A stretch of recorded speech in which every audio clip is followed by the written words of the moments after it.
Bismillahirrahmanirrahim, sahabat. eh, Allah mengatakan inna akramakum indallahi atqakum. Allah akan memuliakan orang yang paling takwa. Terus ada lagi Rasulullah mengatakan orang yang paling hebat itu orang yang yanfa'um linnas, yang paling bermanfaat. Dan Allah juga menyatakan bahwa la yadkhulul jannata qati'un, ya, melalui lisan Rasul, bahwa tidak akan masuk surga orang yang memutuskan silaturahim. Kesimpulannya apa? Orang yang bertakwa itu adalah orang yang paling mulia akhlaknya, ya. Orang yang paling mulia akhlaknya itu adalah orang yang paling bermanfaat tentunya. Jadi yang disebut bermanfaat itu bukan saya membuat jalan sampai 1000 kilo gratis atas biaya saya sendiri, itu bermanfaat bagi orang lain. Bukan itu. Bermanfaat itu adalah orang yang dengan akhlaknya orang lain mendapatkan keberuntungan dengan akhlak mulia. Sebab ini innal mubazirina kanu hiwanu syayatin. Ini versi saya, ya, maaf, ini sudut pandang saja. Sesungguhnya orang mubazir itu temannya setan. Siapa? Orang yang berbuat bukan karena Allah. Saya jadi suami hanya sekedar sebagai laki-laki, bukan karena Allah. Saya bahagiakan istri saya hanya sekedar saya sebagai laki-laki, bukan karena Allah. Ya, Mang Bayi membahagiakan teman bukan karena Allah, supaya seneng aja. Mubazir itu orang yang seperti itu nanti akan wujuh yauma idzin khasiyah hamilatun nasibah. Pada saat itu wajah kita akan tertunduk malu di padang mahsyar karena perbuatan kita sia-sia. Seperti itu. Sia-sia kenapa? Karena kita tidak melakukannya karena Allah. Kalau laki-laki mencari nafkah untuk diberikan pada istri dan anak-anak hanya karena mereka memberi makan mereka, jangan deh. Bagusnya saya mencari nafkah karena ini kewajiban yang Allah berikan pada saya dan saya harus lakukan sebaik-baiknya, sebanyak-banyaknya, karena Allah tidak pernah memberikan kepada kita asal-asalan. Tentu yang terbaik karena Allah. Suatu saat setelah saya memberi nafkah kepada anak saya, kepada istri saya, kemudian mereka tidak menjadi baik untuk saya, kebetulan takdir dari Allah seperti itu, misalnya, saya tidak akan kecewa karena saya sudah melakukannya karena Allah. Itu tidak mubazir. Yang mubazir itu kalau saya mencari nafkah dari pagi siang sore, seperti ada tulisan di punggung motor orang, laskar nafkah, pejuang nafkah, kan itu. Enggak lah, kita tetap pejuang untuk taat kepada Allah Subhanahu wa taala dan mencari nafkah dalam rangka memenuhi ketaatan kita kepada Allah. Seperti itu. Nah, jadi ketika kita melakukannya karena Allah, itu akhlak mulia. Dan ketika kita melakukannya untuk mendapatkan ridha Allah, itu karakter ketakwaan kita. Dan tentunya kita akan menjadi seorang yang paling bermanfaat ketika kita melakukan sesuatu untuk mengharapkan ridha Allah. Begini, kalau saya nyetir karena Allah untuk mengharapkan ridha Allah, kira-kira saya hati-hati nggak nyetirnya? Hati-hati, karena saya tidak mau ada orang lain celaka gara-gara saya atau kagok gara-gara saya, seperti itu. Nah, jadi sering sekali kita berpikir bahwa yang bermanfaat itu seperti membuat sumur, ya kan? Bermanfaat memang. Tapi bermanfaatnya Allah ridho nggak? Insya Allah, Allah suka gitu. Tapi mungkin tidak akan diberikan pahala oleh Allah karena apa? Dia berbuat bukan untuk Allah, tapi berbuat untuk kebermanfaatan lingkungannya saja. Buat kita muslimin, lakukan semuanya karena Allah. Seperti sekarang pilpres, silakan supaya kita di akhirat nanti tidak menjadi orang yang yang tertunduk malu karena perbuatan sia-sia. Lakukan siapapun yang kita pilih.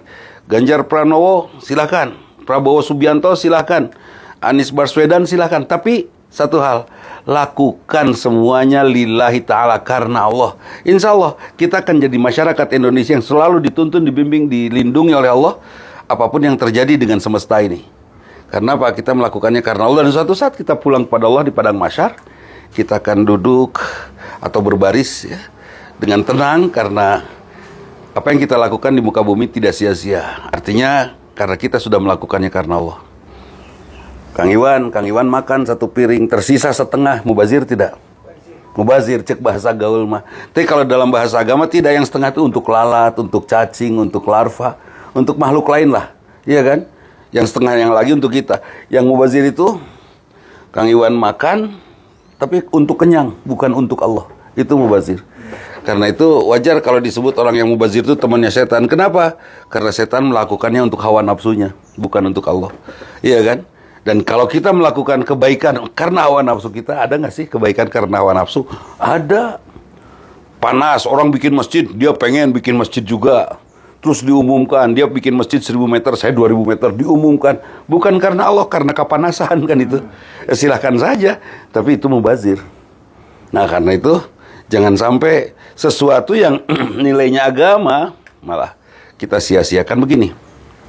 Untuk apa kita hidup? Untuk ibadah.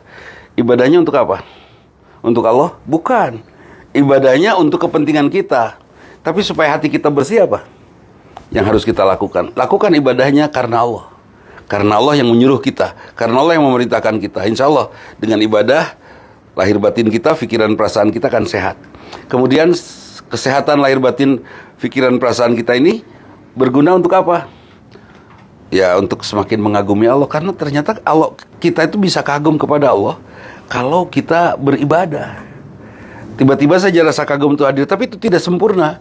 Bagaimana supaya kita kagum kepada Allah?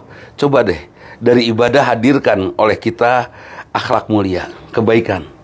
Allahu Akbar, Allah Maha Besar, kita merendah, lakukan kebaikan. Sami Allahu liman hamidah, Allah mendengar orang yang memuji, baik. Saya akan puji semua ciptaan Allah. Saya akan kagumi semua ciptaan Allah. Sampai saya mengucapkan, Rabbana ma khalaqta hadza batila subhanaka. Tidak sia-sia Engkau ciptakan semua ini ya Allah. Maha suci Engkau ya Allah, Masya Allah.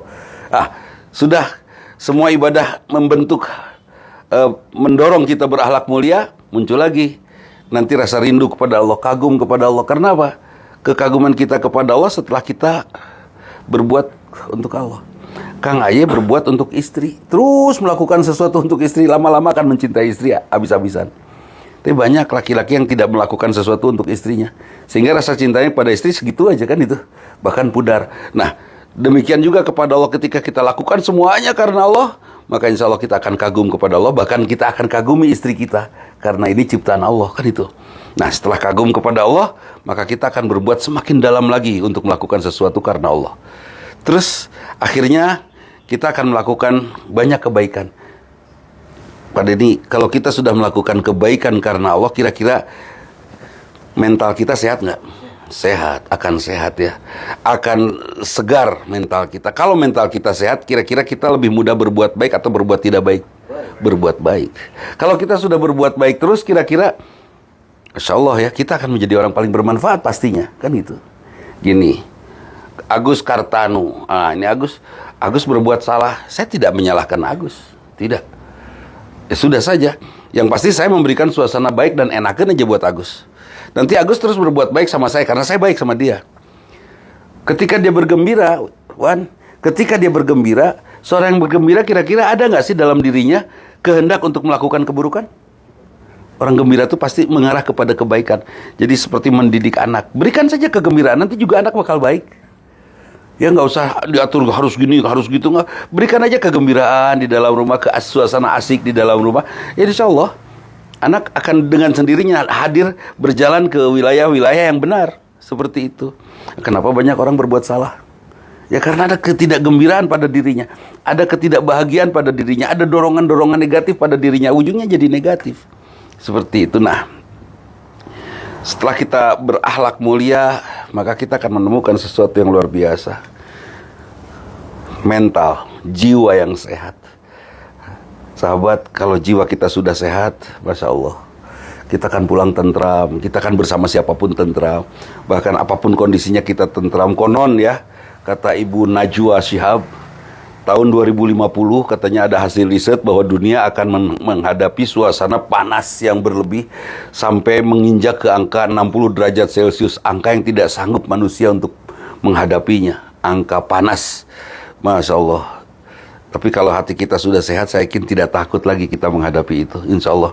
Karena sehat kita untuk Allah, sakit kita karena Allah, dan meninggal kita pun kepada Allah, semuanya tenang itu. Nah itu sahabat, mudah-mudahan ini bermanfaat ya buat kita semua yang hadir di sini. Ada 70 orang, semuanya pendiam, kebetulan semuanya bisu, jadi tidak ada yang bersuara. Kumhadinya lah.